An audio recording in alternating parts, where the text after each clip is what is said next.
పిల్లలకి స్కూల్ పాఠశాలైతే పేరెంట్స్‌కి స్కూల్ పేరెంట్స్‌శాల. నమస్తే రమగారు. నమస్తే జయ. రమగారు ఏదైనా మంచి కథ చెప్తారా? ఈ బౌద్ధ జాతక కథలున్నాయి కదా, ధర్మపథం కథలని చెప్పాను. ఇదివరకు విశాఖ కథ అది చెప్పుకున్నాం. అవును. అందులో ఒక చిత్రమైన కథ ఉంది జయ. కుంభఘోషకుడు కథ. హుహు. ఆ, పూర్వం అట తథాగతుడు అక్కడ ఆ కాలంలో ఉన్నప్పుడు ఒక వ్యాపార దంపతులు ఉండేవాళ్ళు, భార్యాభర్త. అయితే ఏమైందట, ఆ రోజుల్లో అంటువ్యాధి సోకిందట. భార్యాభర్త ఇద్దరికీ అంటువ్యాధి వచ్చింది. ఆయన చాలా సంపాదించాడు, 40 కోట్ల రూపాయలు. ఆ రోజుల్లో 40 కోట్లు అంటే ఎంత ఎక్కువ. అమ్మో! అయితే ఏం చేశాడట ఆయన, తన సంపదన అంతా ఒక చోట దాచిపెట్టి వాళ్ళకి ఒకే ఒక కుమారుడు ఉన్నాడట. వాడి పేరే కుంభఘోషకుడు. ఆయన ఏం చెప్పాడంటే, అయ్యా మా ఇద్దరికి వ్యాధి వచ్చింది, నువ్వు మా దగ్గర ఉండద్దు, ఇంకా చిన్నపిల్లాడు కాబట్టి నీకు వెళ్ళిపో ఇక్కడి నుంచి దూరంగా ఎక్కడికైనా. కొంతకాలం తర్వాత వచ్చి మా మరణానంతరం మమ్మల్ని ఉన్న ఊరంతా వచ్చిన అంటువ్యాధి ఉంది, గవర్నమెంట్ వాళ్ళే ఏదో చేసేస్తారు, మా కోసం చూడొద్దు. తర్వాత వచ్చి ఇదిగో ఈ గుర్తుల ప్రకారం ఆస్తి స్వాధీనపరుచుకొని ఉత్తరం రాసిపెట్టి పిల్లాన్ని పంపించేశారు. వీడు బాలుడుగా ఉండగానే ఇక్కడి నుంచి వెళ్ళిపోయాడు. ఒక 15 ఏళ్ళు, 12 ఏళ్ళు, 14 ఏళ్ళు అలా వయసు ఉంది. 15 ఏళ్ల లోపల వాడు. కానీ ఆ ఉత్తరం చూసుకుని వాడు ఇంకేం చేయలేక అక్కడే ఉంటే అమ్మా నాన్నతో పాటు పిల్లాడు కూడా అయిపోతాడు. అప్పట్లో ఈ మసూచి, కలరా లాంటి మహమ్మారి వ్యాధులు ఉండేవట, అంటువ్యాధులు. ఊరంతా ప్రబలినాయి. పిల్లాడు ఆ ప్రాంతం నుంచి వెళ్ళిపోయి 12 సంవత్సరాల తర్వాత తిరిగి వచ్చాడట. తిరిగి వచ్చి గుర్తుల ప్రకారం వెతుక్కుని వాళ్ళ అమ్మ వాళ్ళు పెట్టినవి, అమ్మ నాన్న చనిపోయారు, ఆంధ్ర ప్రభుత్వమే అందరికీ చేసినట్టుగానే అనాథ ప్రేతాలుగా వీళ్ళ ఇల్లు గుర్తు ఉంది, వీళ్ళ భార్యాభర్త తెలుసు వాళ్ళకి. వీళ్ళ ఇంటి ప్రకారం దహనాదులు ఆ రోజుల్లో చేసే కార్యక్రమం ఏదో చేసేసారు. వీడు తన పాతపడిపోయిన ఇల్లు అవన్నీ చూసుకున్నాడు. 40 కోట్లు ముందు వస్తువు ఉంది, డబ్బంతా అక్కడే ఉంది, ఎవరు పట్టుకోవాలి. కాకపోతే ఏమనుకున్నాడు, నేను సడన్గా బికారిని వచ్చి అదేదో ఊళ్ళో ఏదో పని చేసుకుని పొట్టపోసుకున్న వాడిని, రూపాయి లేకుండా వెళ్ళిపోయాడు అక్కడి నుంచి. 12 ఏళ్ళు బతకాలా అబ్బాయి, ఏవో రకరకాల పనులు చేసుకున్నాడు. నా ఆస్తంతా ఇక్కడ ఉందని వాడికి తెలుసు. ఓకే. ఇప్పుడు వచ్చి ఒకేసారి రాజునైతే ఇంత ఇంత డబ్బుని ఇది చేసుకుంటే ఎలాంటిది వస్తుందో వీళ్ళు నమ్ముతారో నమ్మరో. ప్రభుత్వం కూడా మారింది, ప్రభుత్వం మారిపోయింది అప్పటికి ఇప్పటికి. అందుకని ఏం చేశాడట, ఇక ఆ డబ్బును అవైల్ చేయలే. క్రమంగా దీన్ని సరి చేసుకుందామని ఆ ఊళ్ళోనే ఒక పారిశ్రామిక వాడ, వాళ్ళ అలాంటిది కార్మిక వాడ, ఏమన్నారు దాన్ని, లేబర్ కాలనీ, కార్మిక వాడలో ఉండిపోయాడు. ప్రభుత్వోద్యోగానికి దరఖాస్తు చేసుకున్నాడు. ప్రభుత్వోద్యోగం ఏమిచ్చారు, ప్రకటనలు చేసే ఉద్యోగం ఇచ్చారు. రేపొద్దున రాజుగారి పుట్టినరోజు మీరందరూ రావాలి హో అలా ప్రకటించటం. బాగుంది. ప్రకటన ఉద్యోగం వచ్చింది. ఆ రోజుల్లో ఈ మొత్తం ఈ నిరాశ్రయులైన వాళ్ళకి గవర్నమెంటే ఇళ్ళు ఇచ్చేదిట. నిరుద్యోగులకి గవర్నమెంట్ భృతి ఇచ్చేది, రోజుకి ఇంత 2 రూపాయలు 3 రూపాయలు ఇచ్చేది. తర్వాత లేదా ఉద్యోగం ఇచ్చేది, గవర్నమెంట్కి సంబంధించిన ఏదో ఒక పనిలో వాళ్ళని ప్రవేశపెట్టేది. నిరుద్యోగ సమస్య అసలు లేనే లేదట. ఈ కెనడాలోను జర్మనీలోను అక్కడ కూడా జాబు రావాల్సిన అవకాశాలన్నీ ఉండి ఉద్యోగం రాని వాళ్ళకి గవర్నమెంట్ పే చేస్తుంది. మనకి ఇండియాలో ఎప్పుడైనా వస్తుందా అలాంటిది? అంటే మనం ఇంకా అభివృద్ధి చెందుతున్న దేశంలోనే ఉన్నాం కదా రమ్మగారు. అవును, అవన్నీ అభివృద్ధి చెందేసిన దేశాలు కదా. నిరుద్యోగ జాబ్ పాపులేషన్ ఒకటి క్యాలిక్యులేట్ చేసుకోవాలి కదండి. అవును అవును, అంటే ఉద్యోగం అన్నీ ఉండి, అంటే చదువు గిదువు అన్నీ ఉండి క్వాలిఫైడ్ పీపుల్ ఖాళీగా ఉంటే వాళ్ళకి గవర్నమెంట్ పే చేస్తుంది.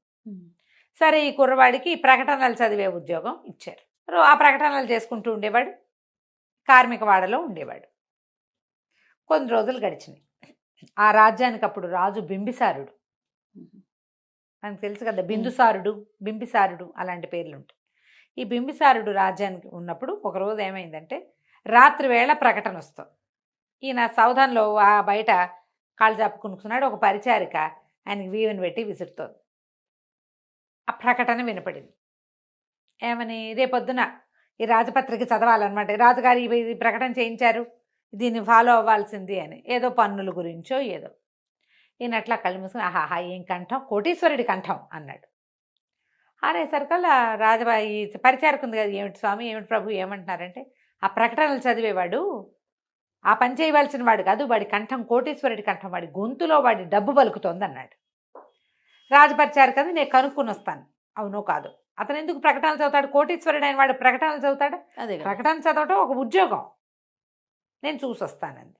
మర్నాడు వెళ్ళింది. వెళితే వీడు ఒక సామాన్య కార్మికుడు ప్రకటనలు చదువుతాడు. కనుక్కొని వచ్చి చెప్పింది, కాదండి కోటీశ్వరుడు కాదు, వాడు మామూలు వాడే, కుంభఘోషకుడు అతని పేరు, పారిశ్రామిక వాడలోని మన కార్మిక వాడలో ఉంటాడు అని చెప్పేసరికి ఒప్పుకోలే.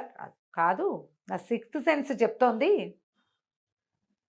వాడు కోటీశ్వరుడు, వాడు పేదవాడు అవడానికి వీల్లేదు, వాడి కంఠంలో వినపడుతోంది వాడి తాలూకు ధనం, నాకు తెలిసింది అనేసరికి సరే రాజపరిచారు కానీ నేను వెళ్ళి ట్రై చేస్తాను, ఇట్లా ఒట్టిగా కనుక్కున్నా కదా అసలు వాడికి డబ్బులు ఉన్నాయో లేదో నేను చూస్తానని ఏం చేసింది, ఈ రాజభవనానికి కొంచెం దూరంలో వేణువనం అనే ఒక వనంలో తథాగతుడు ఉన్నాడు, అప్పుడు ఉండేవాడు ఆయన. వచ్చి ఆ వేణువనాన్ని చూడ్డానికి వచ్చినటువంటి ఒక సాధారణ ఏమంటారు యాత్రికురాలుగా వచ్చి వెళ్ళి ఇతని దగ్గరికి వెళ్ళింది, ఈ కుంభఘోషకుడి దగ్గరికి. బాబు ఈ వేణువనం చూడ్డానికి వచ్చాను, ఈ ఊళ్ళో ఎవరూ తెలీదు, నీకు వంట చేసి పెడతాను, నేను మీ ఇంట్లో 4 రోజులు నన్ను ఉంచుకోమని అడిగింది. సరేనన్నాడు.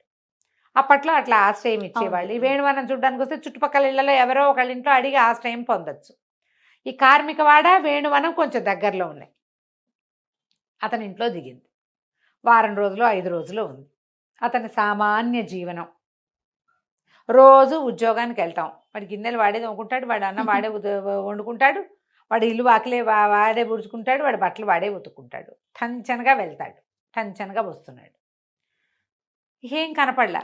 మళ్ళీ వచ్చి రాజుగారికి బిన్సారికి చెప్పిందట, అసలు ఇతను మనం ఏమీ ఇది లేదు అని చెప్పింది.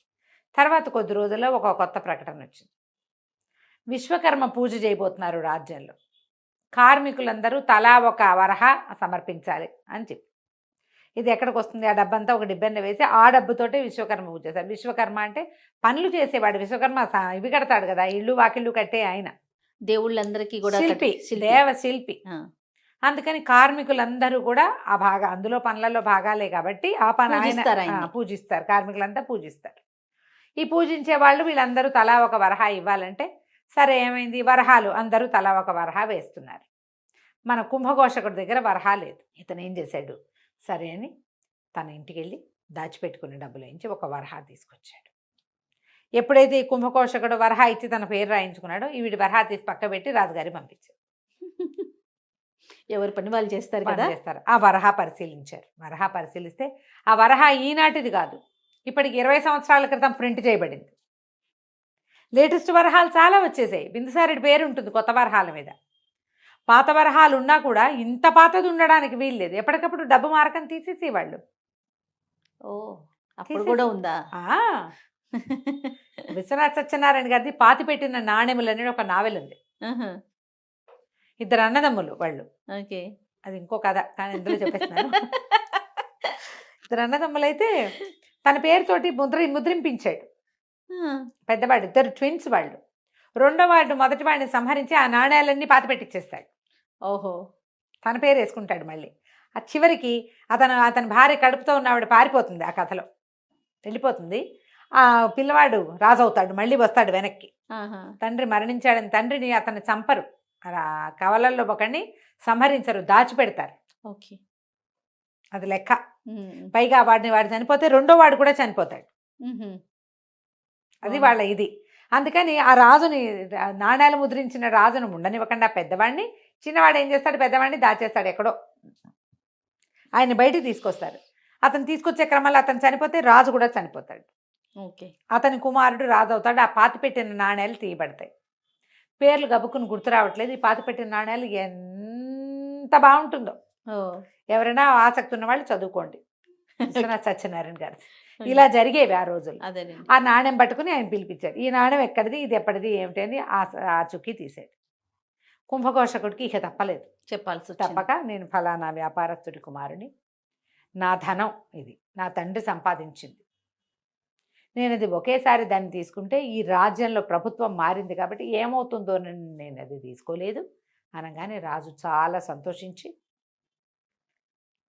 మొత్తం ధనాన్ని బొక్కసానికి చేర్పించాడు.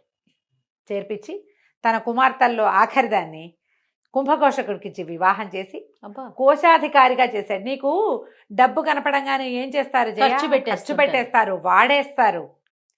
ఎవరికైనా తెలుస్తుందని చేయరు. అవును, మితం ఉండదు మితం కొంతమంది కాదు, ఎక్కువ భాగం ఉండదు జయ.